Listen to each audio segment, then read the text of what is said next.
감남산 집중의 여정 40일 이어서 계속 진행하도록 하겠습니다. 1일차입니다.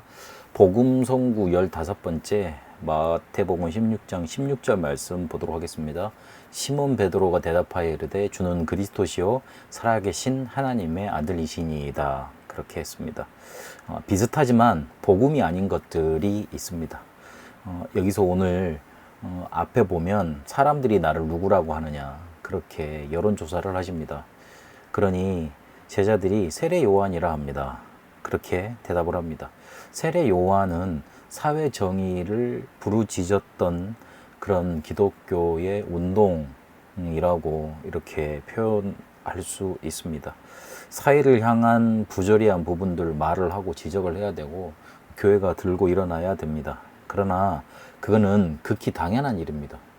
그래서 사회의 잘못된 것 바꾸는 거 그거는 복음이 아닙니다. 그리고 엘리야라고 합니다. 그렇게 제자들이 대답을 합니다. 신비주의 이런 측면을 가지고 예수님이 그래 대단하시다, 능력이 대단하시다 그렇게 말을 하고 그렇게 평가를 했습니다. 하나님과 그분의 능력 자체가 신비이지만 그것만 강조하는 게 복음은 아닙니다. 우리가 뭔가를 체험해서 뭔가 방안을 받고 능력을 받아서 능력을 나타내는 게 그게 복음은 아니라는 겁니다. 복음의 일부분이지 그렇게 나타날 수밖에 없는 당연한 결과지 복음은 아닙니다. 그리고 에레미야라 합니다. 그렇게 제자들이 고백을 합니다. 박애주의 이 부분을 말합니다. 기독교에서 없는 사람들 그리고 불쌍한 사람들 도움이 필요한 사람들 돕는 겁니다. 사회에서도 당연한 일이고 기독교에서도 당연한 일을 해야 되는 거지. 그리고 그 부분들 도울 때 굉장히 조심해야 됩니다. 그 부분 우리가 돕는다고 그래서 그 사람들의 일시적인 상황은 모면시켜주고 해결해 줄 줄 모르겠지만 영원히 그 사람들이 스스로 자립할 수 있는 길을 막는 길일지도 모르고 그리고 그 사람들이 실제적으로 원치 아니하는 경우도 있습니다. 그래서 박애주의가 꼭 복음이라고 볼 수는 없습니다. 한 부분이지, 한 드러나는 면이지 꼭 그 부분만이 복음이라고 볼 수는 없습니다. 그 부분 강조해서는 안 됩니다. 그리고 선지자 중에 하나라 그렇게 제자들이 고백을 했습니다.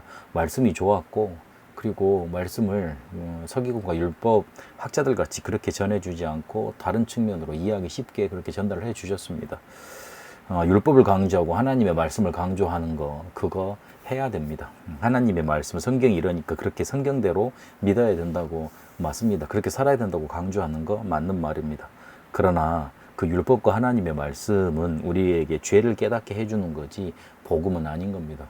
그래서 뭔가 지켜야 되는 방향으로 자꾸 말씀을 증거하고 이렇게 전달하는 거 맞아 보이지만 사람을 살리지는 못합니다.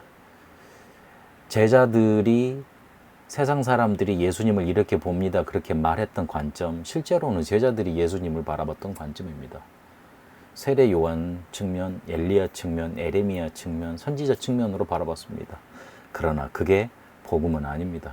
이런 사상들이 지금 기독교에 수없이 흘러져 왔고 이게 복음이냐 이렇게 일어나야지만 교회가 개혁되고 살아난다고 주장을 했지만 이런 것들이 강조되었을 때 교회가 살아나고 실제로 세상을 살린 적이 없었습니다.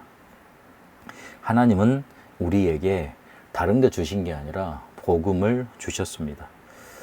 여기서 그리스도라는 말이 나오는데 이 그리스도는 헬라 그리스도 말로 기름 부음 받은 자라는 뜻입니다.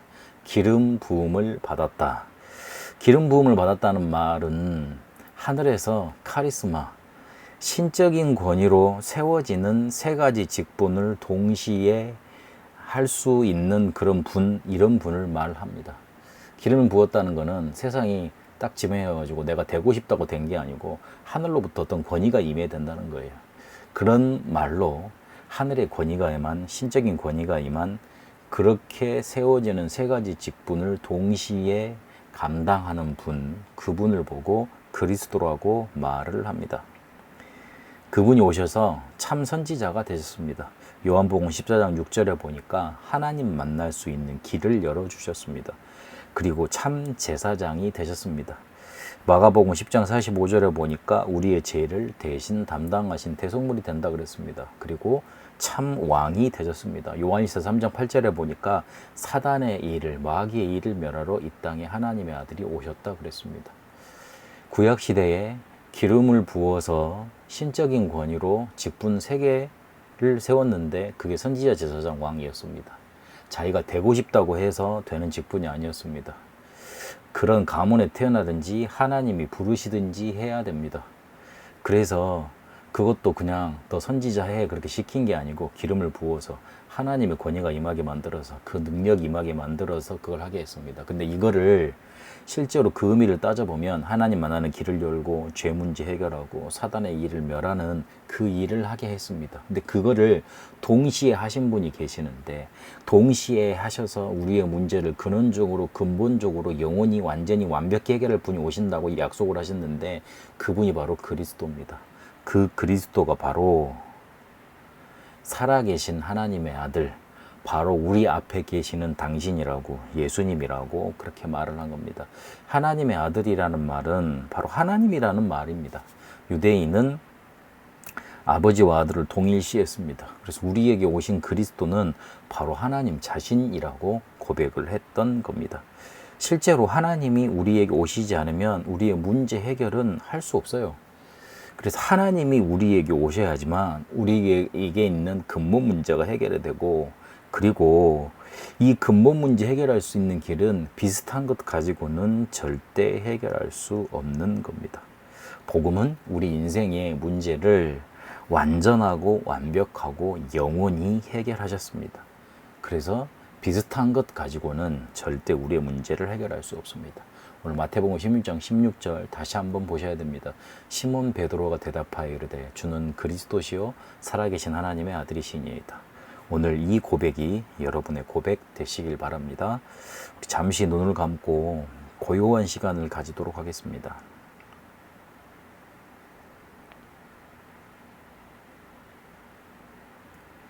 숨을 내뱉고요. 다시 들이쉽니다. 내뱉고 들이쉽니다.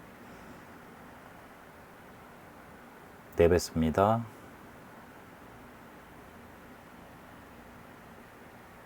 들이쉬고 내뱉습니다.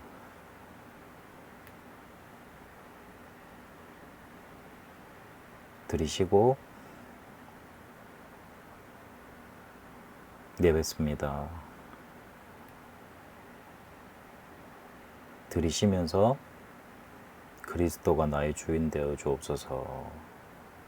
내뱉으면서 그리스도가 나의 그리스도 되게 하옵소서. 다시 들이쉬면서 그리스도가 나의 고백 되게 하옵소서.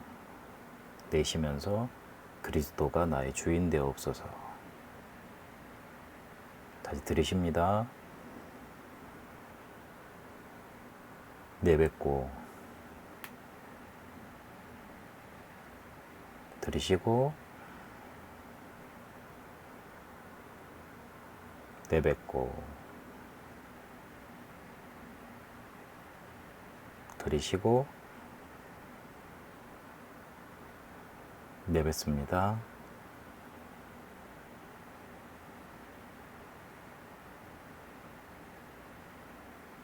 개인적인 기도로 이어가겠습니다.